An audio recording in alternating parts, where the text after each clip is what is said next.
San Pedro es una ciudad tranquila de la provincia de Buenos Aires.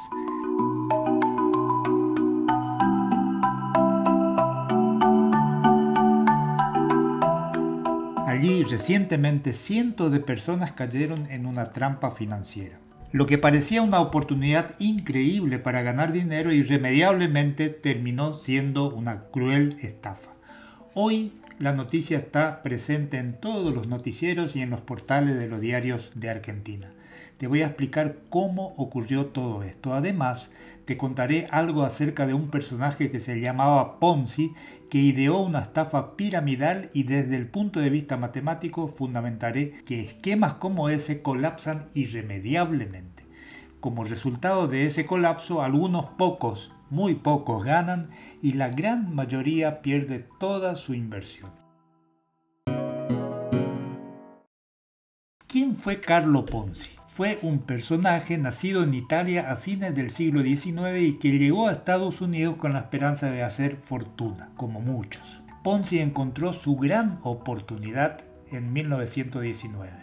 En ese momento se dio cuenta que podía aprovechar una pequeña ineficiencia en el sistema de cupones de respuesta internacional utilizados para enviar cartas desde un país a otro.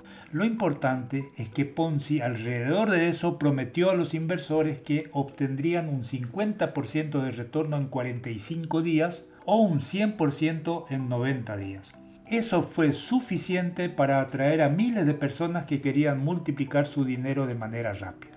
Pero el truco estaba en que Ponzi no ganaba dinero de esos cupones, sino que pagaba a los antiguos inversionistas con el dinero de los nuevos.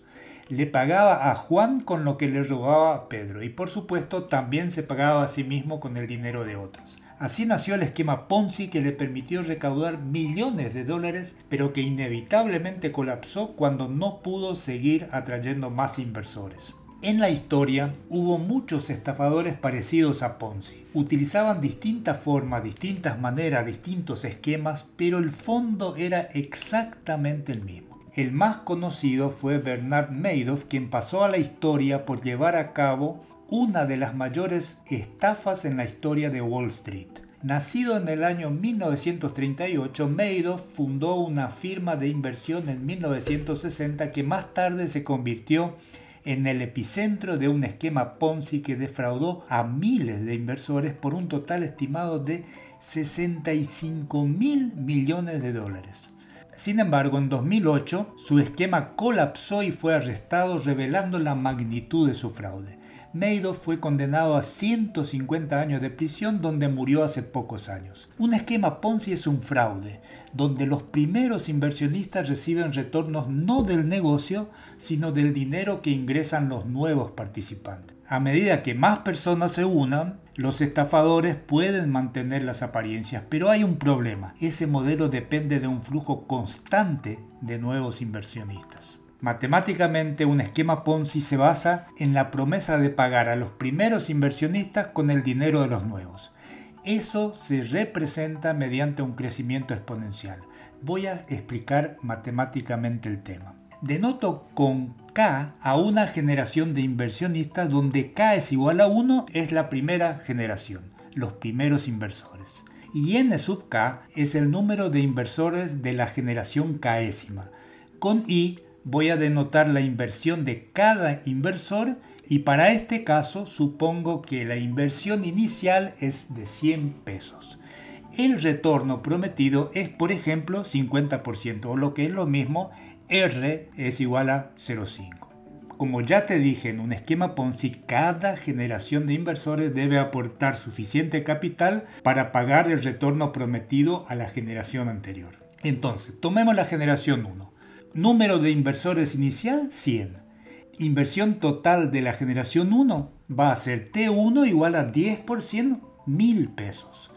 Retorno prometido para la generación, R1 es igual a T1 por 1 más el retorno, lo que da un valor de 1.500. La generación 2, K igual a 2. Para pagar el retorno de 1.500 pesos a la generación 1, la generación 2 debe aportar esos 1.500 pesos.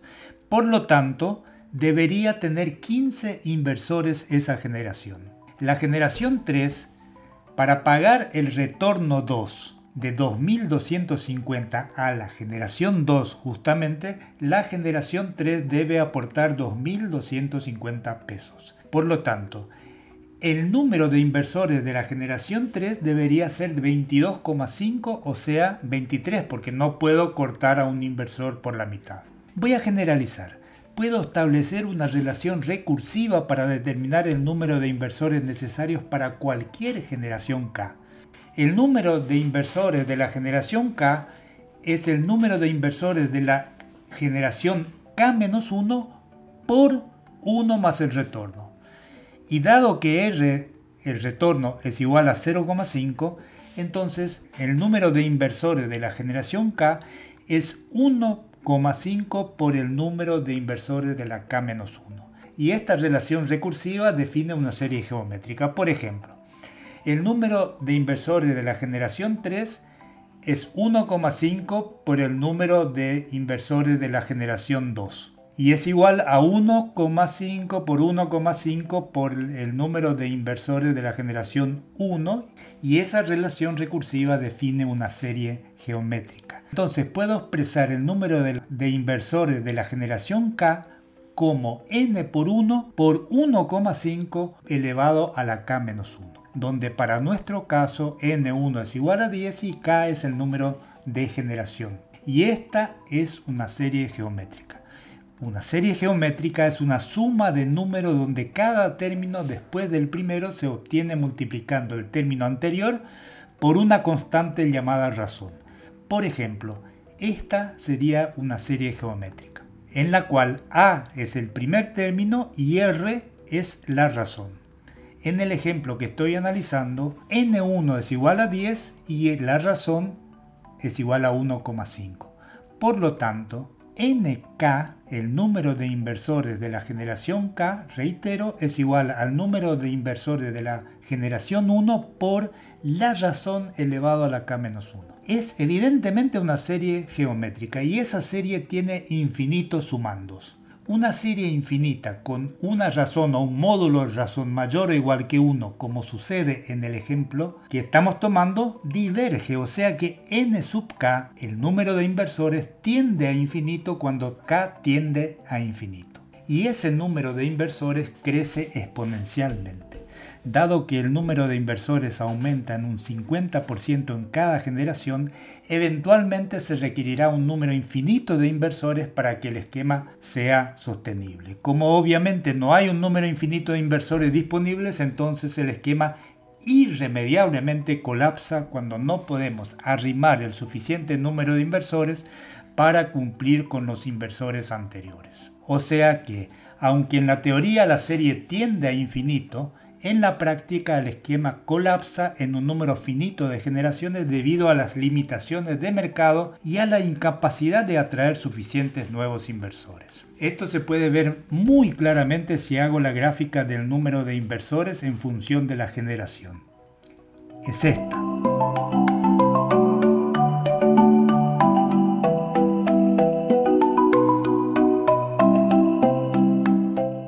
¿Ves? La gráfica tiende a tomar valores muy grandes y muy rápidamente. En resumen, un esquema tipo Ponzi es siempre una estafa. Ahora bien, si a mí me ofrecen una inversión, como yo, que no sé nada de matemática ni de economía, me doy cuenta que lo que me están ofreciendo es una estafa. Te doy algunos tips. 1. Si una inversión promete ganancias muy altas en un corto periodo de tiempo y minimiza o elimina completamente el riesgo, es muy, pero muy probable que sea fraudulenta. En el capitalismo que nos gobierna, nadie te ofrece un retorno muy por encima de lo usual. 2. Las empresas Ponzi suelen ser opacas sobre cómo generan las ganancias. No proporcionan información clara sobre sus operaciones o estrategias de inversión. En el caso de San Pedro, nadie conoce quiénes son los dueños. El contacto es una china que nadie sabe de dónde es y las caras visibles de la empresa resultaron ser 2 actores polacos que interpretaron el papel de CEOs. 3. Si tienes problemas para retirar tus fondos o si hay constantes retrasos y complicaciones, esto puede ser un indicador que el esquema está colapsando. 4. Las inversiones legítimas suelen estar reguladas por autoridades financieras. En Argentina, por ejemplo, sería la Comisión Nacional de Valores. Si la empresa no está registrada o regulada por entidades oficiales, es una señal de alerta. Cuando esto sucede en una localidad pequeña como San Pedro, tiene alrededor de 70.000 habitantes, se produce un problema adicional. Antes de que todo explote, algunos inversionistas ganan mucho, pero mucho dinero. Cuando el esquema colapsa, los muchos que pierden piensan con razón que los que ganaron lo hicieron con su dinero. Y eso también genera un problema social. En resumen, no hay negocios que paguen retornos muy, pero muy por encima de lo normal en una economía que funciona en el marco legal. Si te ofrecen una ganancia muy superior, bueno, no inviertas. En todo caso, pedí asesoramiento a alguien que entienda del tema. Si te regís solamente por tu codicia, bueno, allá vos, es tu riesgo. Lo preocupante son las personas que entran por desconocimiento o por problemas económicos. Y este video principalmente es para ellos. Hasta aquí mi video acerca de Ponzi y otras estafas piramidales. Si te gustó, dame un like. Por otra parte, te invito a suscribirte a mi canal. Ahí vas a encontrar temas interesantes que tienen alguna relación con matemática o directamente con explicaciones de conceptos matemáticos importantes. Hasta el próximo video.